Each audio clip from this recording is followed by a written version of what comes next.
The UFC is the premier promotion for mixed martial arts, and there is no name more synonymous with the brand than Dana White. He serves as the president and even owns a minority stake in the company.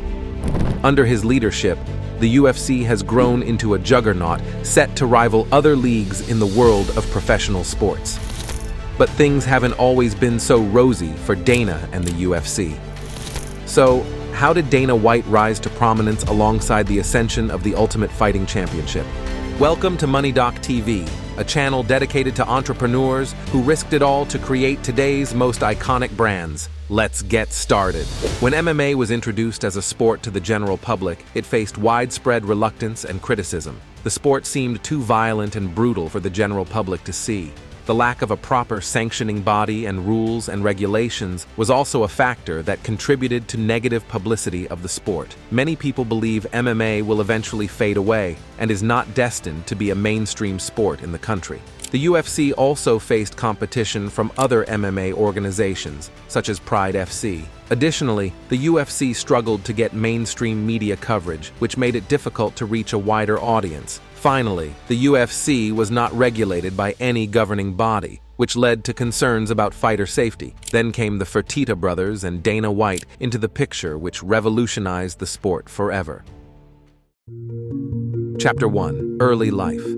Dana White was born in Manchester, Connecticut in 1969. During his childhood, his family moved around a bit, going from Boston to Las Vegas for a little while, but primarily residing in Boston. After graduating from high school, Dana tried his hand at college, but ultimately dropped out twice from 2 different schools. Instead, he began working a series of jobs. He paved roads for a little while and became a bouncer, a bellman, and even a valet at a high-end hotel. By the age of 19, Dana knew he wanted to do something in the fight business. He felt that even though his current job at the hotel paid him well, he wasn't going to be fulfilled unless he found a way to make the world of fighting a part of his everyday life. After this revelation, Dana quit his job as a valet and started teaching boxing classes in the basement of his local courthouse. In these classes, Dana would train kids how to box as a way for them to gain respect for the sport and, more importantly, for one another. Dana wouldn't charge these kids, so he began recruiting paying clients like businessmen and housewives to come train with him as a form of exercise and to become active. Dana took the initial success from his basement and went to local gyms in Boston to hold his training classes. This move proved to be very successful for Dana as his class sizes grew larger. At the age of 21, Dana was jumped by a group of men at a bar where he was beaten for about 20 minutes.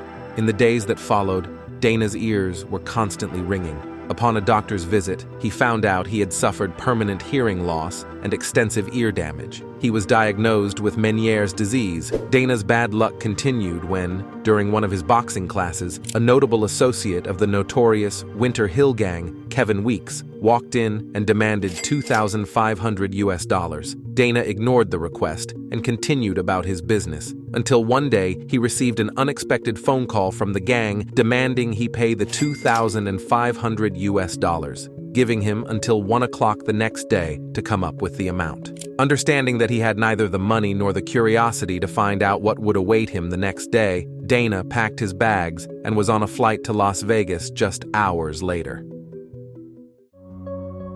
Chapter 2. Reuniting with an old friend. In Las Vegas, Dana continued to work in the world of boxing, either training or managing fighters. He also created an apparel brand targeted at boxers, known as Bullenbeißer, named after the dog breed. The apparel was worn by Floyd Mayweather when he first started his professional career, but later he replaced it with more notable and popular brands. Dana eventually reunited with an old childhood friend from when he first lived in Las Vegas, Lorenzo Fertitta. At the time, Lorenzo was on the State Athletic Commission and also ran a chain of casinos alongside his brother, Frank. The three of them reconnected and planned to pursue business opportunities in boxing. One night, Dana and Frank were hanging out at the Hard Rock Casino when they spotted John Lewis, a well-respected martial artist whom Dana happened to know.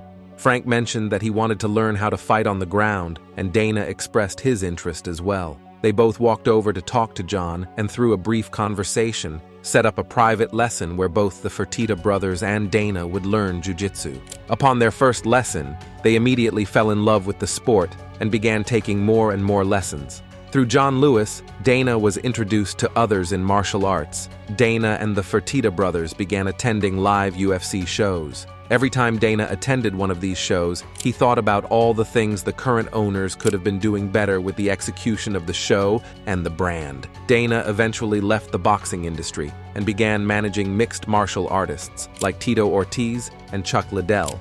Dana soon got into a dispute with UFC management about Tito's contract. During the dispute, Dana gained insight into the company's financials and found out that the UFC might be about to go bankrupt. He wondered if they would be open to selling the company and the brand. Dana called the Fertitta brothers and urged them to consider purchasing the failing brand, as he felt he had a clear vision of how to make it a success.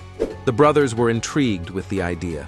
At the time, the UFC operated under very loose rules and non-existent regulations from athletic commissions. Punches to the groin, headbutting, and hair-pulling were some of the legal but dirty tactics allowed in a fight. The Fertitta brothers decided to go ahead and continue considering the purchase of the UFC. Lorenzo cold-called the owner and expressed his intent to purchase the company. During negotiations that lasted about a month, the owner revealed he wanted $1 million for 50% of the company. Lorenzo countered the offer with the option to instead buy 100% of the UFC for $2 million. Both sides agreed to the offer in late 2001, and the UFC was now under new management. In the deal, the Fertitta brothers would maintain 90% of the ownership, while Dana would receive 10% and serve as the president. Chapter 3. Behind the Brand. The new owners of the UFC received only the brand name and an old wooden octagon ring. The previous owner had sold off almost everything, including the media rights, merchandising rights, and even the website domain. At the time, UFC.com stood for user-friendly computers. Dana began working on rebuilding and revamping the brand, starting by buying back all the rights that the previous owner had sold off. He worked alongside athletic commissions to establish rules and regulations for the sport so it could shed its reputation as a barbaric display of combat. One of the main problems Dana encountered was finding sponsors. Advertising accounts for a significant chunk of revenue for any sport, and at the time, nobody wanted to associate themselves with the UFC. Nobody would return Dana's calls, and they wanted no ties with the brand. Dana hounded executives for meetings, sometimes flying to their offices and waiting outside to talk with them as they left. On one instance, he followed a pay-per-view executive by finding out which conference he was attending and waited outside to pitch to him. Dana kept persisting, tracking this man down to pitch to him over and over again about the UFC. In Dana's own words, he terrorized the executive. Ultimately, the executive gave Dana and the UFC their first pay-per-view deal. Getting on pay-per-view was not the only challenge the UFC faced, as it could not find venues to host the fights. Donald Trump gave the UFC a shot by allowing them to host their first 2 shows at his casino, the Taj Mahal. Trump showed up himself and actively supported the UFC. The Fertitta brothers and Dana assumed that some of the glaring issues with the UFC were that it was not on pay-per-view nor sanctioned in most states. After they got on pay-per-view and sanctioned in Nevada, they realized the UFC had not become as magically profitable as they had once thought. They still had to spend tons of money to market the brand and come up with numerous strategies to get the UFC much larger exposure. Their efforts led them into over $40 million in debt. The UFC was losing money on every show they put on, despite a slowly rising audience. The Fertittas had just about reached the end of their patience with trying to make the UFC a viable business. They asked Dana to look around to possibly sell the brand, as they were ready to accept the loss and move on. Dana asked around to see who would be willing to purchase the UFC and received interest from a fight manager in Florida who offered $5 to $7 million for the company. Dana reported this back to Lorenzo, who decided to hold off on answering the offer as he wanted to think about it. Lorenzo then had a change of heart and told Dana that he was not ready to sell and was determined to make the UFC successful. Chapter 4. The Ultimate Fighter.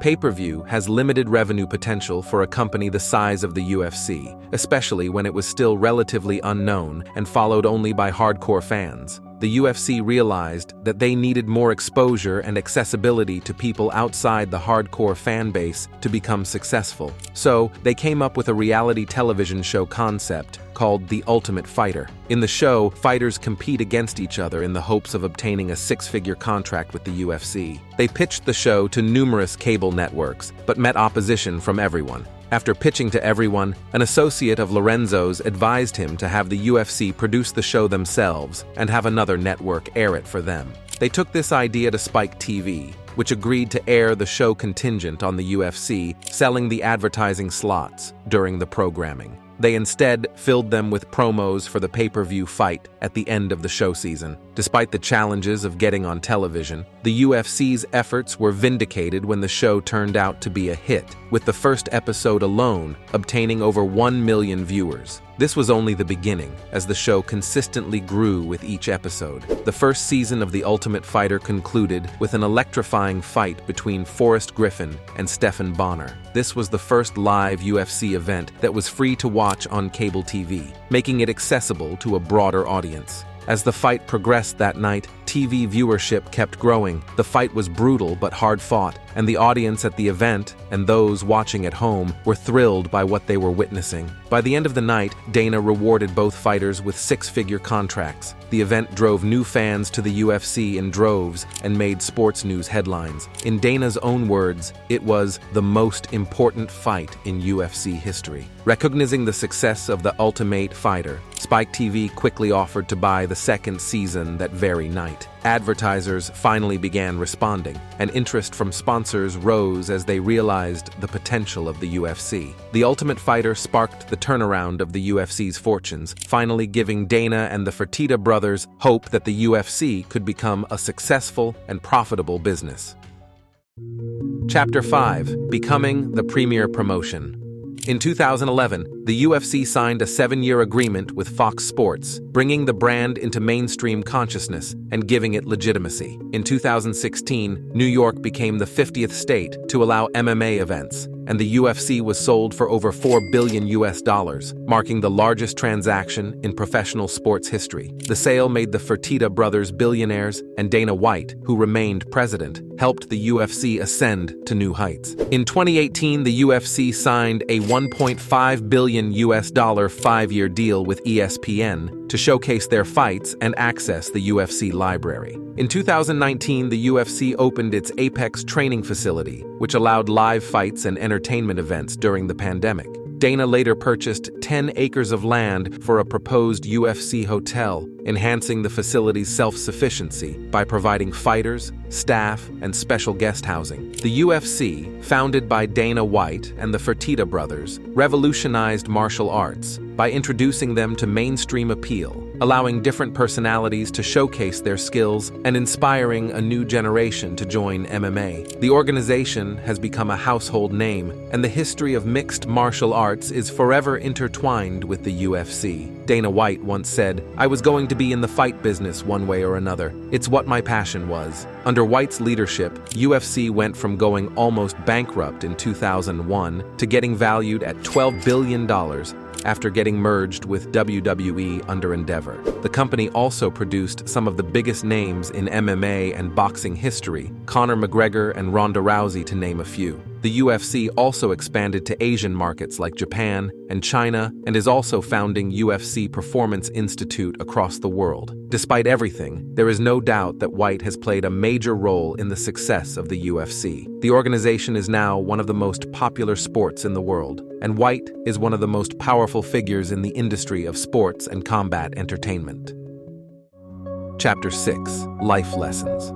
As we reflect on Dana White's transformative journey with the UFC, there are several key takeaways that provide valuable insights into achieving remarkable success: the power of vision and risk-taking. One of the most significant lessons to draw from Dana White's journey is the importance of having a vision and the courage to take calculated risks. When White learned that the UFC was in financial turmoil, he saw it not as a sinking ship, but as an opportunity. Convincing the Fertitta brothers to invest in a failing business was a risky endeavor, but it was a risk underpinned by a powerful vision: to transform MMA from a marginalized sport into a mainstream, globally recognized phenomenon. Without the will willingness to take that risk, the UFC would not be where it is today. This teaches us that having a vision and the guts to pursue it, even in the face of uncertainty, is often a key ingredient for remarkable success. The value of relationships and teamwork. Dana White's relationship with Lorenzo and Frank Fertitta wasn't just a casual friendship. It was a bond built on mutual respect and a shared passion for combat sports. This relationship eventually translated into one of the most lucrative business partnerships in sports history. The synergy between White's marketing skills and the Fertitta's business acumen was instrumental in reviving the UFC. The lesson here is that personal relationships can form the basis of extraordinary professional collaborations. Surrounding oneself with talented, passionate, and trustworthy individuals can result in a team that accomplishes far more than any single person could. Adaptability and resilience are key. Throughout his tenure at the UFC, the acquisition by Endeavor has accelerated the company's financial growth while also bringing forth new challenges and opportunities. As MMA continues to grow and evolve, Dana White remains a central figure, steering the ship through both calm and choppy waters. His story is far from over, and the sport he has helped build shows no signs of slowing down. Who knows where MMA would be without the UFC? And who knows where the UFC would be without Dana White? For my money, the words ring true. Without him, none of it would be possible. We really hope you enjoyed today's video. Who is Dana White and how was the UFC created? Be sure to leave a like and comment below on what you loved about our video. Make sure you subscribe to our channel and hit the bell icon to never miss another great video. Until next time, we look forward to seeing you in our next video. Remember, no dream is too big.